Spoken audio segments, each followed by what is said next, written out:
साथियों नमस्कार, मेरा नाम है पवन कुमार। आपका स्वागत है राजपथ भारत में। त्रिनगर के कार्यक्रम पर आपको अपडेट मिल चुकी है। कासिम सर ने अपडेट भी दी और आज कासिम सर दिल्ली निकल रहे हैं। कल दिल्ली में जो बैठक हो रही है अहम बैठक, उसके बारे में इंफॉर्मेशन आपको मिलेगी। उससे पहले आकाश आनंद का जो कार्यक्रम जनसभा हुई त्रिनगर में, आकाश आनंद की लेगेसी जिस तरह से देश में चर्चित है, खास करके यूपी में लगातार आकाश आनंद की मांग बढ़ती जा रही है। वहीं पे बसपा सुप्रीमो कल बैठक कर रही हैं। क्या बड़े निर्णय लेंगे उसके बारे में आपसे रूबरू होंगे। सैयद कासिम सर दिल्ली रवाना हो रहा है, वो आपको पूरी अपडेट कल बताएंगे। मगर फिलहाल इस वक्त की जो खबर मैं आपके सामने लाया हूं वो है आकाश आनंद का त्रिनगर का भाषण। जी हाँ, सोशल मीडिया पे अपलोड हुई नहीं थी, कई चैनलों ने चलाई। वीडियोस में कुछ कंसिस्टेंसी की कमी थी, पूरी वीडियोस भी कई लोगों में नहीं थी। क्या जनता थी, कौन लोग थे, कितनी भीड़ थी, ये सब कुछ आपको राजपथ भारत दिखाएगा। वो वीडियो मैं आपके सामने पेश करने जा रहा हूँ बगैर वक्त ज़ाया किए। मगर एक निवेदन है कि ज़्यादा से ज़्यादा लोगों को शेयर करिएगा। इस खबर से आपको मैं रूबरू कराऊंगा। काफ़ी संख्या में युवा थे, बुजुर्ग थे, महिलाएं थी। वहीं पे आकाश आनंद ने जो बात कही थी, दिल्ली की कैडर बैठक में एक बैठक चल रही थी जिसमें कहा था जय भीम भी बोल रहे हैं बच्चे, तो यहाँ से भी मिशन शुरू हो सकता है। वो बच्चे इस कार्यक्रम में दिखे, काफ़ी संख्या में बच्चे भी मौजूद थे, आकाश आनंद को देखने के लिए आए थे। आपको ये पूरा विजुअल मैं आपके सामने पेश कर रहा हूँ, क्या कुछ कहा आकाश आनंद ने। एक बेहतर वीडियो आपके सामने पेश करने जा रहा हूँ, ज़रूर देखें, लाइक करें, शेयर करें, सब्सक्राइब करें चैनल को। और कैसा लगा हमारा वीडियो देख के ज़रूर कमेंट करिएगा। कोशिश थी कि कल ही हम दे पाए, मगर वीडियो अवेलेबल नहीं हो पाई। मगर जब अवेलेबल हुई तो आपके सामने पेश कर रहे हैं और हमें आशा है कि आप उसको उतना ही प्यार देंगे जितना आप हमेशा हमारे वीडियोस को देते हैं। चलिए वक्त नहीं ज़ाया करते हैं, आपसे रूबरू कराते हैं उस वीडियो से कि क्या कुछ बोले आकाश आनंद और कितने फायर हुए और खुलकर बोले आकाश आनंद। आम आदमी पार्टी को खोल कर रख दिया कि उसकी राजनीति क्या है, नीति क्या है, भारतीय जनता पार्टी क्या चाहती है। सारे विचारों पे बोले हैं आकाश आनंद, आपसे रूबरू कराते हैं। जी देखिए ये खास वीडियो, सुनिए। जय भीम, जय भीम। साथियों, आज यहाँ दिल्ली प्रदेश की श्रीनगर विधानसभा में मौजूद आज हमारे सभी माताएं, बहनें, बड़े बुजुर्ग और उनके साथ साथ आज यहाँ इतनी बड़ी संख्या में मौजूद मेरे सभी युवा साथी जो आज अपने दिन में से कीमती समय निकालकर इस चुनावी जनसभा में शामिल हुए, आप सभी का मैं तहे दिल से धन्यवाद करता हूं। और साथ ही इस चुनावी जनसभा को सफल बनाने के लिए जो हमारे बसपा के सभी पदाधिकारी एवं नेतागण और उनके साथ हमारी मूवमेंट की जान, हमारे मेहनतकश कार्यकर्ताओं ने जो यहाँ आज इस चुनावी जनसभा को सफल बनाने के लिए मेहनत की है, उन सभी का भी मैं तहे दिल से धन्यवाद करता हूँ।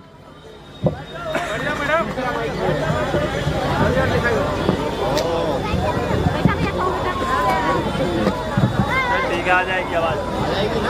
आज यहाँ दिल्ली विधानसभा आम चुनाव के संबंध में कुछ जरूरी बातें आप लोगों के बीच में रखने से पहले मैं अपने सभी संतों, गुरुओं, महापुरुषों को, जिसमें खासकर महात्मा ज्योतिबा फूले, छत्रपति शाहू जी महाराज, नारायण गुरु, बाबा साहब डॉक्टर भीमराव अंबेडकर जी एवं मान्यवर साहब श्री काशी राम जी को नमन करता हूं। साथ ही मैं बहुजन समाज पार्टी के राष्ट्रीय अध्यक्ष व उत्तर प्रदेश की 4 बार रही मुख्यमंत्री व पूर्व सांसद आदरणीय बहन जी के नाम से लोकप्रिय बहन कुमारी मायावती जी का पूरे तहे दिल से आभार प्रकट करता हूं। साथियों, जिन्होंने अपनी पूरी जिंदगी वामसेफ, DS4 व बीएसपी के जन्मदाता एवं संस्थापक मान्यवर साहब श्री काशी राम जी के बताए हुए रास्ते पर चलकर परम पूज्य बाबा साहब डॉक्टर भीमराव अंबेडकर जी के मानवतावादी एवं आत्मसम्मान व स्वाभिमान की मूवमेंट के कारवां को अपने आजीवन त्याग, तपस्या व कड़े संघर्ष के जरिए एक नई राजनीतिक ऊर्जा, शक्ति व पहचान दी है तथा उत्तर प्रदेश जैसे विशाल व महत्वपूर्ण राज्य में 4 बार अपनी पार्टी के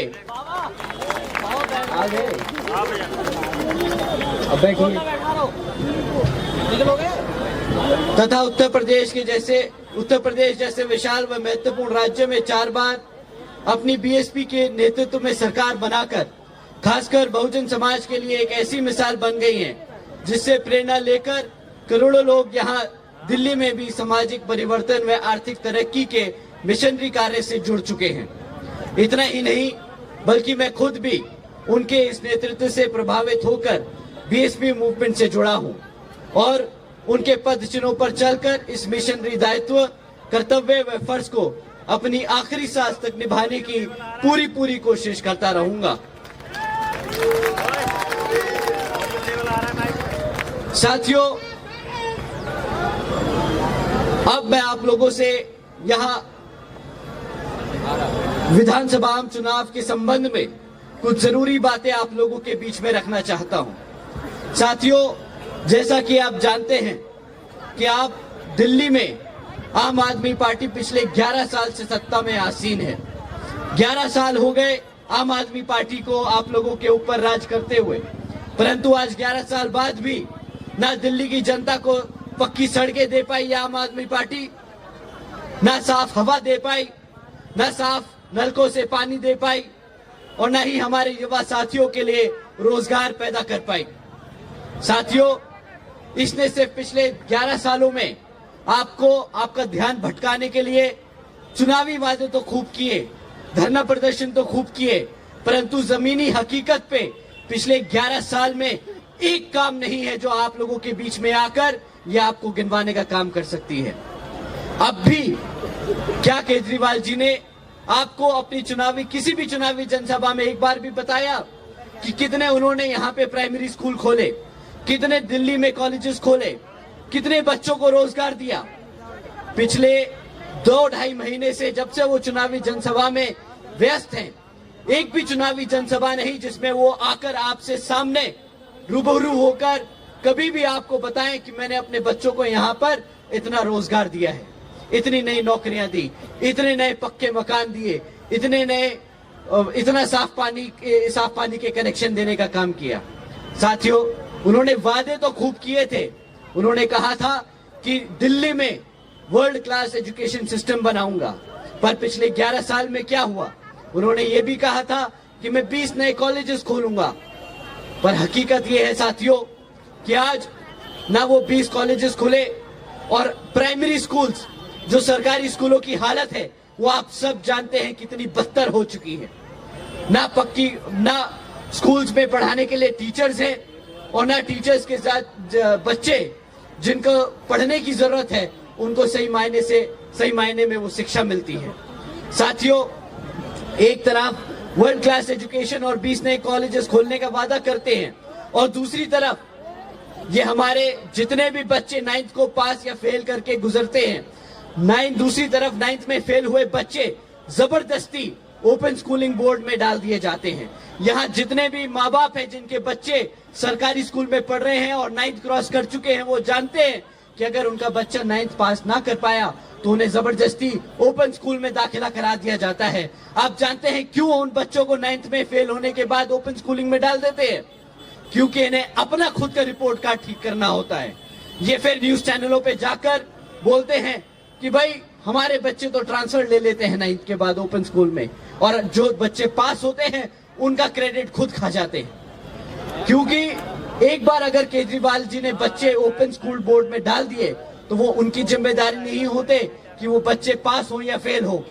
उनका काम बस जो 9th में अपनी मेहनत से पढ़ लिख कर आगे निकल जाते हैं उनका क्रेडिट खाना होता है। परंतु ये बच्चे जो केजरीवाल जी की सरकार की अपनी रिपोर्ट कार्ड में ट्रांसफर होकर दिखाई दिए जाते हैं, सच बात तो ये है कि ये जितने भी बच्चे फेल होते हैं और ओपन स्कूल में डाल दिए जाते हैं उसमें से 40% से ज्यादा बच्चे फेल होने के बाद कभी भी 10वीं पास नहीं कर पाते, उनके शिक्षा के क्षेत्र में सारे अवसर बंद हो जाते हैं। और आप जानते हैं कि सरकारी स्कूलों में पढ़ने वाले बच्चों की संख्या किस समाज की सबसे ज्यादा है? हमारे SC ST OBC समाज के बच्चे हैं जो सरकारी स्कूल में पढ़ते हैं, 9th में फेल हो जाते हैं, ओपन स्कूल बोर्डिंग में डाल दिए जाते हैं। वहां पर वो बच्चे पास हो या फेल हो, ये सरकार की जिम्मेदारी नहीं। अपनी सरकारी जिम्मेदारियों से पल्ला झाड़ने के लिए हमारे बच्चों को ओपन स्कूलिंग में डाल दिया जाता है। साथियों, एक बार ओपन स्कूलिंग में चला जाए बच्चा, उसके बाद वो फेल हो या पास हो, वो सरकार की जिम्मेदारी नहीं। एक बार सरकार की जिम्मेदारी नहीं तो हमारा बच्चा क्या जाएगा जिंदगी भर? 9th में फेल हो गया, ओपन स्कूलिंग में पास हो फेल हो, कुछ अता पता तो है नहीं। जब पढ़ेगा लिखेगा नहीं तो ना कॉलेज जाएगा तो कभी सरकारी नौकरियों के लिए अप्लाई कर पाएगा, और जब सरकारी नौकरी नहीं मिलेगी या नौकरी नहीं मिलेगी तो जिंदगी भर सड़कों पे भीख मांगता फिरेगा। इन्होंने हमारे समाज को सिस्टमैटिकली एजुकेशन के सिस्टम में 9th से ही हमारे बच्चों को कमजोर कर जिंदगी भर के लिए एक लाचार, एक भिखारी बनाने का काम करने की साजिश की है। साथियों, ये है आम आदमी पार्टी का सच्चा रूप। साथियों,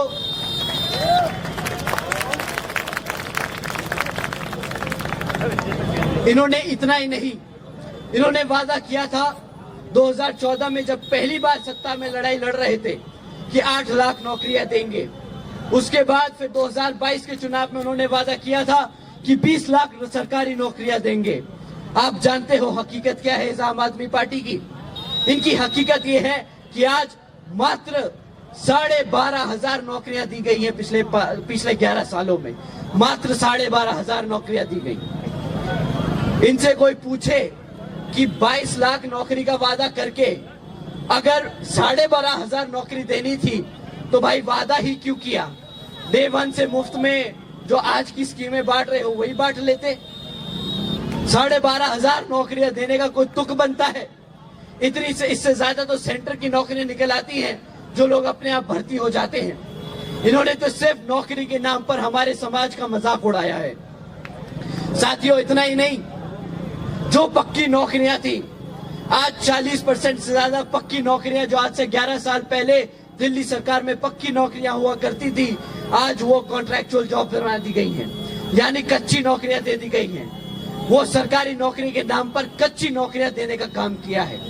साथियों, एक तरफ तो बोलते थे कि बच्चों को रोजगार देंगे, मुफ्त में एजुकेशन देंगे वर्ल्ड क्लास, न एजुकेशन दी गई, न हमारे बच्चों को पढ़ाने लिखाने के बाद रोजगार दिया। दूसरी तरफ सपना दिखाते रहे कि दिल्ली को सिंगापुर बनाएंगे। भाई, सिंगापुर के नाम पे क्या आपको आज तक साफ पानी मिला? साफ पानी मिला? आज भी दिल्ली की जनता टैंकरों पे जीवित है। आज से 11 साल हो गए, 11 साल तक यहां पर दिल्ली की जनताओं को टैंकरों के भरोसे पानी लेना पड़ता है। आज तक आपके घरों में वो नलकों के कनेक्शन नहीं लगे। वैसे तो वादा किया था कि कनेक्शन भी लगाऊंगा और मुफ्त में पानी भी दूंगा, पर 11 साल हो गए, आज भी दिल्ली की जनता, आप लोग टैंकरों के भरोसे पानी का इंतजार करते हो।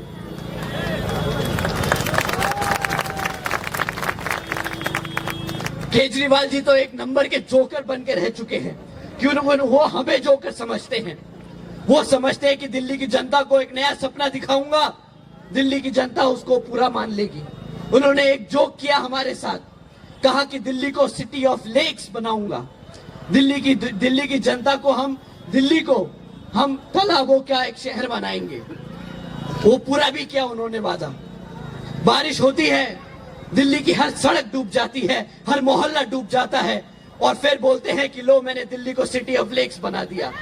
बताइए कि हमें बेवकूफ और जोकर बनाने का काम किया कि नहीं किया? पर वो जानते नहीं कि जो आदमी दिल्ली की जनता को जोकर या बेवकूफ बनाने की कोशिश करता है, वो खुद अपने आप में कितना बड़ा जोकर और बेवकूफ होता है।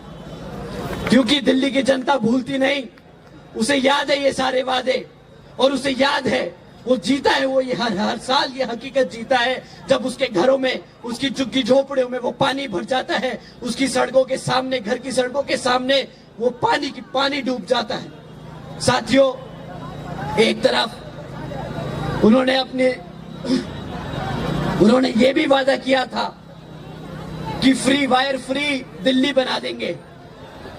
दिल्ली में एक तरफ भी आपको तारे नहीं दिखेंगी बिजली की, सब अंडरग्राउंड कर देंगे। आप खुद यहाँ पे खड़े हैं, नजर घुमा के देखिए कितनी तारे दिख रही हैं आपको दाहिनी और बाईनी ओर। कितनी तारे हैं आप बताइए हाथ उठा के कि तारे हैं कि नहीं है। हो गई दिल्ली तार फ्री? नहीं हुई दिल्ली तार फ्री भैया। इसी तरह इनके सारे वादे हैं। अभी भी बोल रहे हैं 2100 रुपए हर महिला को देंगे। अरे पंजाब के लोगों से पूछिए क्या उन्हें 1000 रुपए प्रति महीना मिले कि नहीं मिले? नहीं मिले ना, तो यहाँ दिल्ली में भी नहीं मिलेंगे मेरे भाई। इनके चुनावी वादों के चक्कर में आकर अपने और आने वाले 5 साल मत खराब करिए। इन्होंने तो ये भी कहा था कि हम यमुना साफ कर देंगे और उसमें डुबकी लगाने जाएंगे। आप बताइए कि यमुना साफ हुई? पर ये उसमें डुबकी लगाने लायक वाले काम जरूर कर चुके हैं। वो जहरीली यमुना में जाने का काम जरूर कर चुके हैं। साथियों, ये अपने आप को सीए बताते हैं, बोलते हैं मैं तो आईआरएस से रिटायर हुआ अफसर हूं, मैं दिल्ली का हिसाब किताब रखना जानता हूं। पर इनसे कोई पूछे कि भाई दिल्ली का अगर हिसाब किताब रखना आता है तो दिल्ली 31 सालों में पहली बार क्यों तुम्हारे शासनकाल के रहते रहते घाटे में आ गई? इनसे कोई हिसाब किताब मांगता तो है नहीं, तो ये कुछ भी फेंकते हैं। बोलते हैं कि यमुना साफ कर दूंगा, वायर फ्री बना दूंगा, वर्ल्ड क्लास एजुकेशन दे दूंगा, बच्चों को नौकरियां दे दूंगा। ना यमुना साफ हुई, ना बिजली की तारें उतरी, ना साफ पानी मिला, ना साफ हवा मिली। भाई साहब, कितना फेंकोगे, कितना बेवकूफ बनाओगे दिल्ली की जनता को? इस विधानसभा आम चुनाव में दिल्ली की जनता इन्हें उसका जवाब देने वाली है।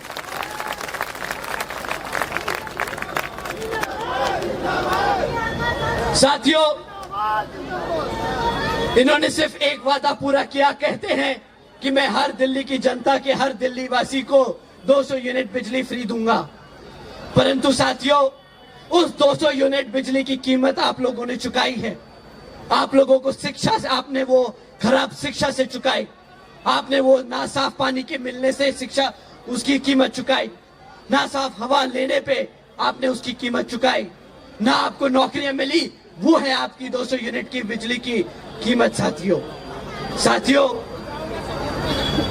इनके पास, इन्होंने जब अपने वोट बैंक क्रिएट करे तो उन्होंने सबसे पहले हमारे SC ST OBC भाइयों को टारगेट किया। कहा कि आपके लिए हम दिन रात मेहनत करेंगे, आपके बच्चों को रोजगार देंगे, आपके बच्चों को वर्ल्ड क्लास एजुकेशन देंगे।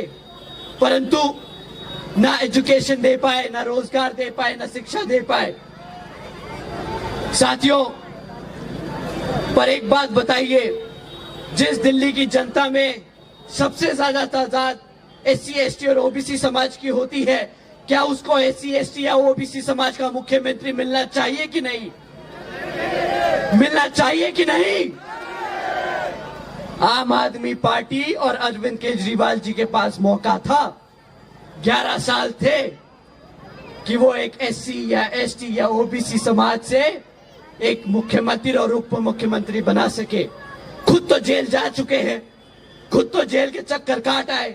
इनकी पूरी कैबिनेट चक्कर लगाई आई है जेल के। जब ये सब जेल में थे तब इन्हें इनके पूरी पार्टी में क्या एक भी SC या ST या OBC समाज का MLA नहीं मिला जिसको ये CM या डिप्टी CM बना सके? सवाल पूछना है साथियों, इनकी गंदी सोच समझने की जरूरत है आपको। ये आपको चाहकर भी कभी मुख्यमंत्री या उप मुख्यमंत्री नहीं बनाएंगे। मैं आप लोगों के बीच में, इस भरी जनसभा के बीच में कहता हूं कि केजरीवाल SC OBC विरोधी है, आरक्षण विरोधी है, हमारे बाबा साहब विरोधी है। क्योंकि साथियों, ये वही केजरीवाल है जिसकी पार्टी ने सुप्रीम कोर्ट में SC ST रिजर्वेशन में सब क्लासिफिकेशन की याचिका लगाई थी, जिसके तहत अब सारे देश में ये पार्टियों के पास ताकत है कि जो हमारे रिजर्वेशन में छेड़खानी कर सके। साथियों, इतना ही नहीं, बल्कि कांग्रेस और बीजेपी इनसे ज्यादा दूर नहीं। ये अगर केजरीवाल इतना विरोधी है, हमारे समाज के खिलाफ है, तो बीजेपी और कांग्रेस कुछ कम नहीं। साथियों, ये दोनों ही, कांग्रेस और बीजेपी, एक सिक्के के दो पहलू हैं। इनसे भी हमें सावधान रहना होगा, क्योंकि साथियों, जब आप इनसे पूछोगे कि भाई तुम हमारे समाज के लिए क्या काम करोगे, तो ये भी आपको वही बोलेंगे, मुफ्त में राशन ले लो, मुफ्त में शिक्षा, मुफ्त में बिजली ले लो, और मुफ्त में हमसे महीने का सहयोग ले लो। पर आप इनसे कभी पूछोगे कि मेरे बच्चे को शिक्षा मिलनी चाहिए, तो वो नहीं बोलेंगे। आप उनसे पूछोगे हमारे बच्चों को रोजगार मिलना चाहिए, वो उस पर जवाब नहीं देंगे, क्योंकि ये चाहते हैं कि हमारे बच्चे ना पढ़े लिखे, ना रोजगार हो, ना रोजगार में आए, ना खुद कमाए, अपने पैरों पे खड़े हो, क्योंकि वो नहीं चाहते कि हमारे बच्चे काबिल बने, अपनी मेहनत से लड़ सके, अपने अधिकारों के लिए लड़ सके। क्योंकि अधिकारों के लिए लड़ेंगे तो इनको सत्ता से निकाल फेंक बहुजन समाज पार्टी अपने समाज के लोगों को ताकत में ले आएंगे।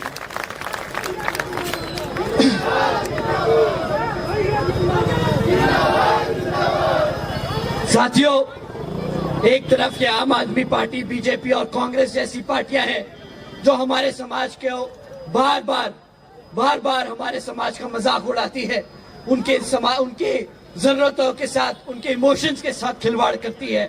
और एक तरफ, दूसरी तरफ आपकी बहुजन समाज पार्टी है जो हर समाज के व्यक्ति को गरीबी से निकालकर अपने पैरों पर खड़ा कर एक इज्जतदार जिंदगी देने का मौका देना चाहती है। साथियों, इसी क्रम में बहुजन समाज पार्टी जब यूपी में पूर्ण बहुमत की सरकार से सत्ता में आसीन थी, तो उसने वादा नहीं किया, उसने काम करके दिखाया। आदरणीय बहन कुमारी मायावती जी ने 7 लाख से ज्यादा बच्चों को 12वीं तक की शिक्षा मुफ्त में देने का काम किया था।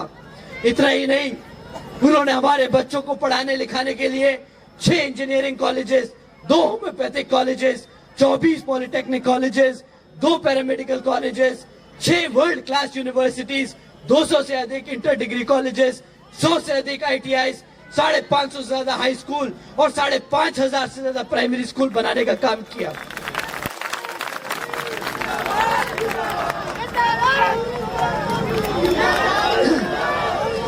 पर आप इस मुफ्त के वादे करने वाली दुकान से पूछोगे कि पिछले 11 साल में उसने कितने स्कूल खोले, कितने कॉलेजेस खोले, कितने बच्चों को रोजगार दिया, उसके पास कोई जवाब नहीं होगा, क्योंकि उसकी सोच ही ये है कि मेरा समाज पढ़ेगा नहीं, लिखेगा नहीं, हमेशा इनकी रोजगार, इनकी चमचागिरी करेगा, इनके सामने हाथ फैला के खड़ा रहे। ये चाहते हैं मेरे समाज के लोग, ये चाहता है आम आदमी पार्टी का मुख्यमंत्री हमारे समाज के लोग ऐसे खड़े हों उसके सामने। परंतु साथियों, इतना ही नहीं, आदरणीय बहन जी ने मुफ्त में पढ़ाया लिखाया नहीं, उन्होंने रोजगार भी दिया। उन्होंने 90,000 से अधिक शिक्षकों को टीचरों को रोजगार दिया, 1 लाख से अधिक सफाई कर्मचारियों को भर्ती किया, 2 लाख से अधिक पुलिस फोर्स में जवानों को भर्ती किया, 30 लाख से अधिक मेरे सभी अपर कास्ट समाज के भाइयों को जो कमजोर, फाइनेंशियली कमजोर परिवार से आते हैं, उन्हें विभिन्न सरकारी नौकरी देने का काम किया। साथियों, उन्होंने अपने समाज को पढ़ाया लिखाया, उन्होंने अपने समाज का रोजगार दिया। आदरणीय बहन जी ने हमारे समाज को अपने पैरों पर खड़ा कर एक उज्जवल भविष्य देने का काम किया है। आम आदमी पार्टी की तरह हमें गुलाम बनाने का काम नहीं किया।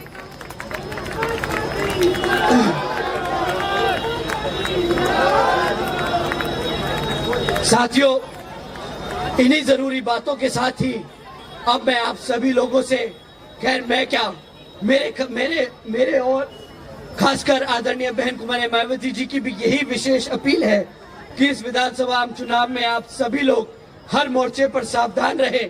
आपका वोट बहुत कीमती है, आपका वोट कोई खरीद ना पाए, आपका वोट कोई लूट ना पाए, आपके वोट का कोई दुरुपयोग ना कर ले, क्योंकि जाति, बिरादरी, धन, बल, मंदिर, मस्जिद या किसी भी भावना आदि के नाम पर कोई स्वार्थी अपने जाल में फंसाकर आपके वोट का दुरुपयोग ना कर ले, क्योंकि देश के हर महिला, पुरुष व युवा को वोट का अधिकार यहाँ परम पूज्य बाबा साहब डॉक्टर भीमराव अंबेडकर जी की अति महत्वपूर्ण देन है।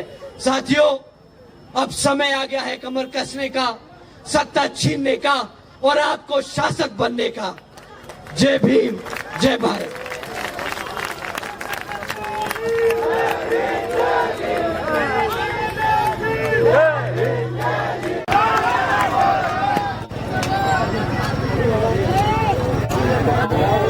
बहुजन समाज पार्टी जिंदाबाद।